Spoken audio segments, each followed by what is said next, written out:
Greetings and scolutations, and welcome back for episode 8 of my Twisted Wonderland Glorious Masquerade makeup series, where I'm doing a look based off of each character featured in the Glorious Masquerade event. Last episode, I ended up creating one of my favorite looks to date and glued fake deadly nightshade flowers on my face for repel, and for this episode we'll be Leroy Jenkinsing our way into Ignihide. Today's victim is none other than the flame-haired pro gamer extreme himself, Idia Shroud. And here's my concept sketch. I had to take a couple of fingers out of the mask so that it would be easier to draw and actually fit on my face, but other than that, I tried to remain as accurate as I could. And without further ado, let's get to it. Now for this look, I'm having to go entirely out of my usual order of doing things. Or at least my usual order that I've established up till now in the series. After prepping my face and gluing down my eyebrows, I got out a medium/sky blue eyeshadow and used it to contour my face and my nose.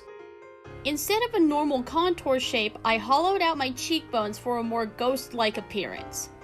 And I finally took my own advice and was more heavy-handed with the contour this time so it actually showed up, and boy did it pay off.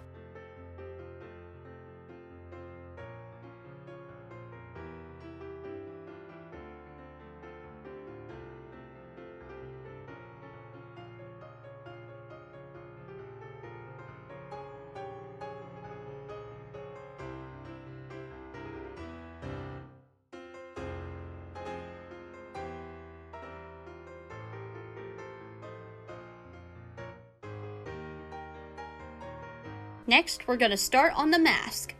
Have your reference image on standby and start sketching out the lines where you want each finger positioned on your face with brown eyeshadow and a detail brush. Then draw the fingers around it.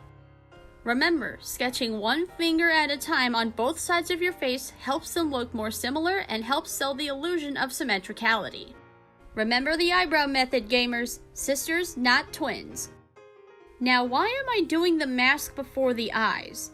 Well, we're doing flame-shaped eyeshadow, and I don't want to make the flames too big to where I can't fit the mask onto the edges of my face. So sketching out the mask now provides a nice frame so I know where the boundaries are.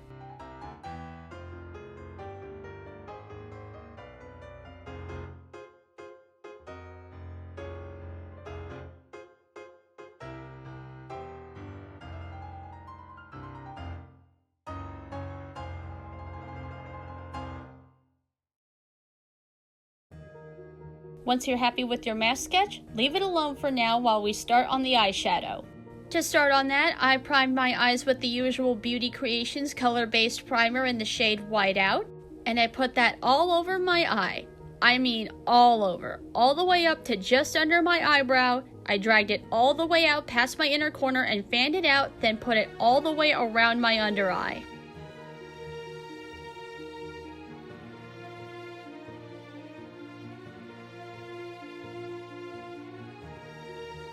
And I then added my setting powder barrier. Don't worry about it messing up your sketch lines. As long as you put it on there lightly and then brush it off very gently, it's not going to move it. Now it's time to start adding color! Everybody, welcome back my girl Lore from BlendBunny Cosmetics. One of my favorite eyeshadow palettes I've ever owned. First, you're going to take the shade Explore that I finally hit pan on over the course of filming this series, and put that on your eyelid, and only on your eyelid. Mine are super hooded though, so I gotta add it a little bit further upwards for it to be seen.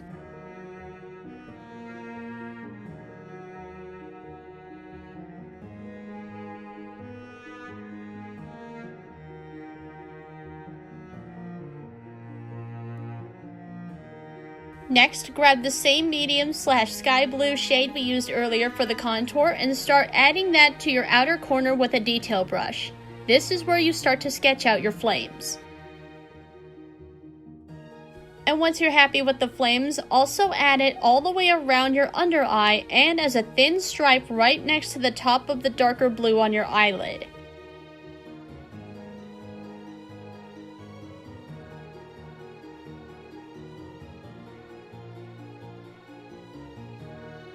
Bringing back the lure palette, take the light blue shade Catch Me and add it all around the medium blue to create the outer edges of the flames and around the rest of your eye.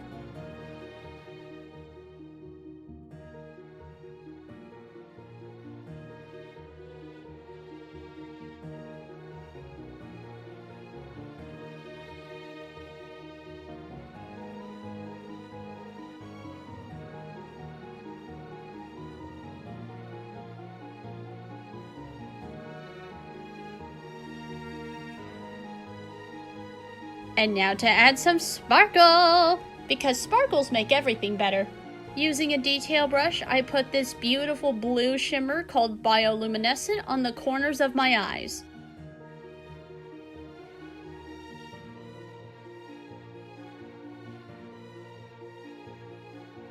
Then I added some more primer on the centers of my eyelids and added the shimmer over top using my finger.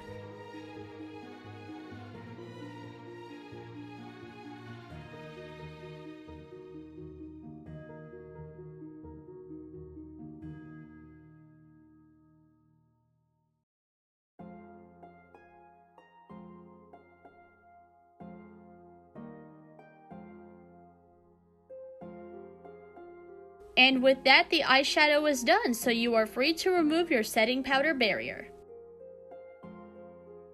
Now for the eyeliner, and guess who's back? It's IceyWifey's metallic golden blue split eyeliner. But this time we're actually using the metallic blue side. And starting where the medium and dark blue meet at the center of the eye, outline the medium blue section of the flames.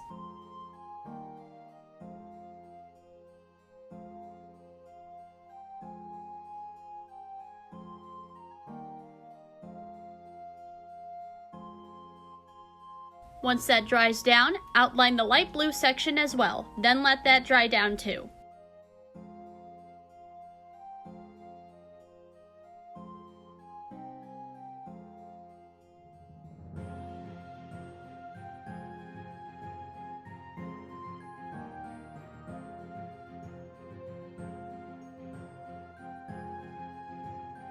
And to finish it off, grab your favorite black eyeliner and line all the way around your eyes and create a wing.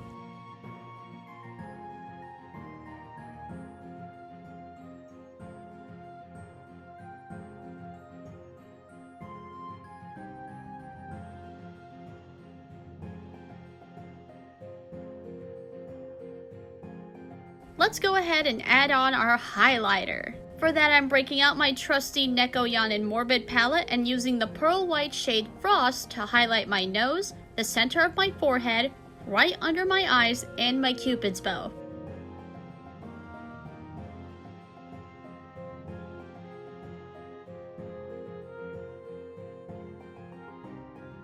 Now let's come back to the mask.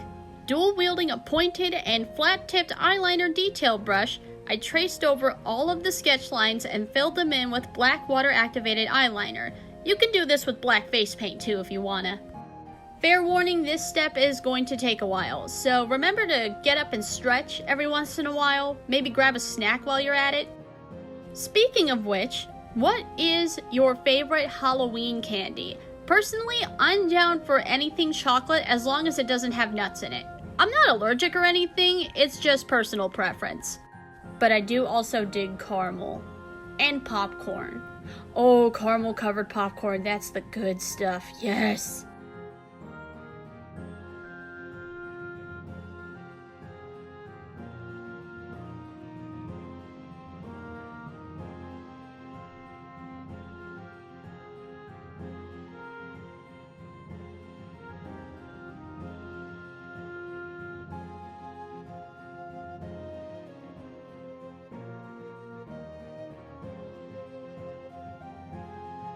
Once the black eyeliner has completely dried down, I got out my other IceyWifey split eyeliner pot. This one is metallic silver and purple, and used the silver to outline the mask and draw on the joints of the bones. Now with this one, you're going to have to be super duper extra careful, cause you're drawing over black with such a light color, and it will mix with the black a little, unfortunately. That's just unavoidable.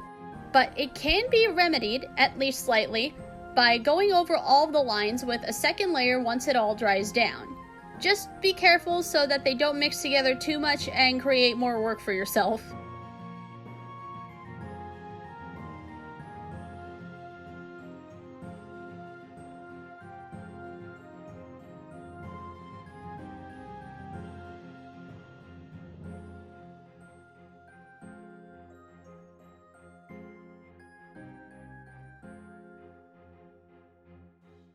And now for the finishing touch, the lipstick.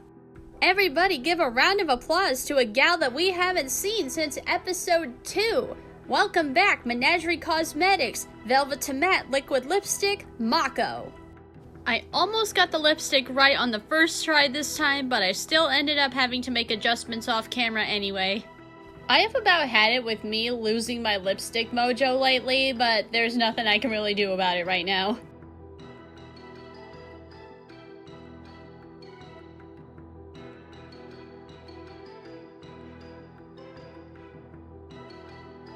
Once the lipstick dried down, I added some more of bioluminescent over top.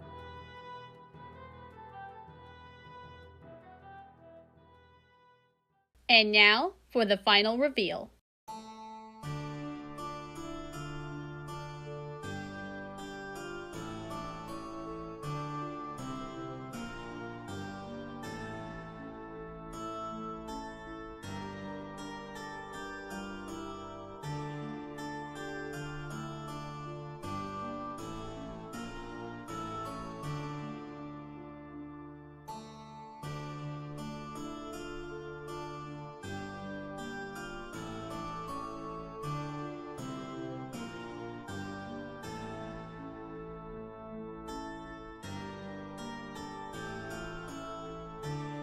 And cue the glamour shots. I tried to be in character, air quotes, for Idia for some of the facial expressions in these pictures, but I don't know if I like how they turned out as a result. But anyway, this look turned out a lot better than I thought it was going to, and I'm so glad it's finally done, because those flames took 5 tries to get right. And with that, we can check Idia off our list. We are now down to the final 3 characters. So come back next time where I'll be starting on the Diasomnia gang. But until then, stay twisted.